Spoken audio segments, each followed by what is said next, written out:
अस्सलामुअलैकुम वरहमतुल्लाहि वबरकातुहू।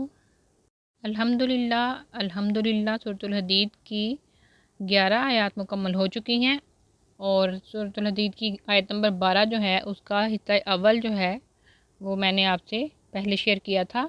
तो आज हम उसका दूसरा हिस्सा पढ़ने जा रहे हैं। मैदान हशर की तारीकियों में अहले ईमान के नूर की कैफियत, ये आयत नंबर 12 का दूसरा हिस्सा हम आज पढ़ेंगे। तो चलिए फिर शुरू करते हैं।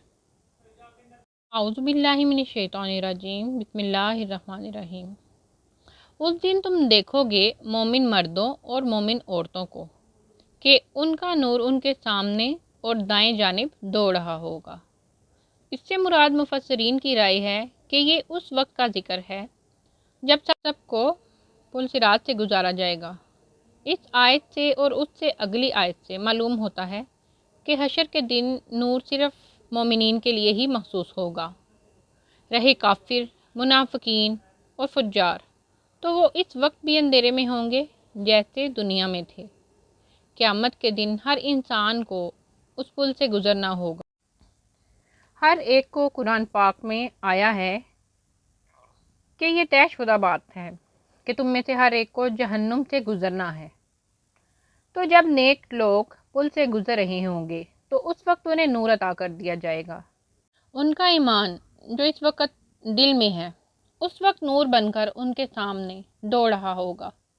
वो उसकी रोशनी में चल रहे होंगे और ये नूर उनके दाएं जानिब भी होगा। मुफस्सिरीन का ख्याल है इससे मुराद आमाले सालेहा है, यानी नेक अमाल। दुनिया में जो हर नेकी है, नेक अमल है, उसमें एक नूरानियत है, नूर है जो क़यामत के दिन ज़ाहिर हो जाएगा।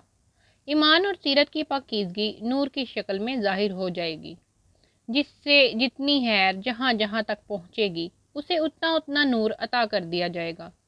जिसका अमल जितना तपिंदा होगा उसका नूर उतना तेज़ दौड़ रहा होगा। इस नूर से उसकी शख्सियत जगमगा उठेगी।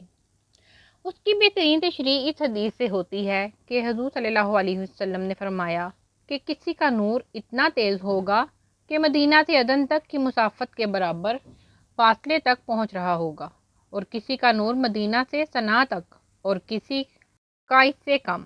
यहाँ तक कि कोई मोमिन ऐसा भी होगा जिसका नूर उसके कदमों से आगे ना बढ़ेगा, यानी हर एक का नूर उसके अमाल के मुताबिक होगा।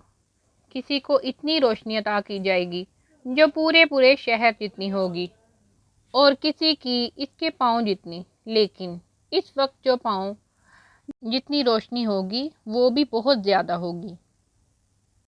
जैसे कोई शख्स जंगल से गुजर रहा हो और वहाँ अगर उसे एक टार्च की रोशनी भी मिल जाए तो वो भी उसके लिए बहुत ज़्यादा होगी। वो आराम से अपनी मंजिल पर पहुँच जाएगा। तो यही मामला हशर के दिन नूर का होगा। अच्छा, यहाँ एक सवाल जहन में हो सकता है कि अगर नूर दाएं जानिब ही होगा तो क्या बाएं जानिब तारीकी होगी? नहीं, बाएं जानिब भी रोशनी होगी, लेकिन असल में नूर दाएं तरफ ही होगा। जैसे कोई हाथ में फूल लेकर चल रहा हो तो वह जहाँ से गुजरेगा खुशबू वहाँ वहाँ तक फैल जाएगी। इसी तरह नूर की मिसाल है। अल्लाह ताला हमें कामिल नूर अता फरमाए, आमीन। अब देखते हैं कि नूर किस किस अमल से ज़्यादा हो सकता है।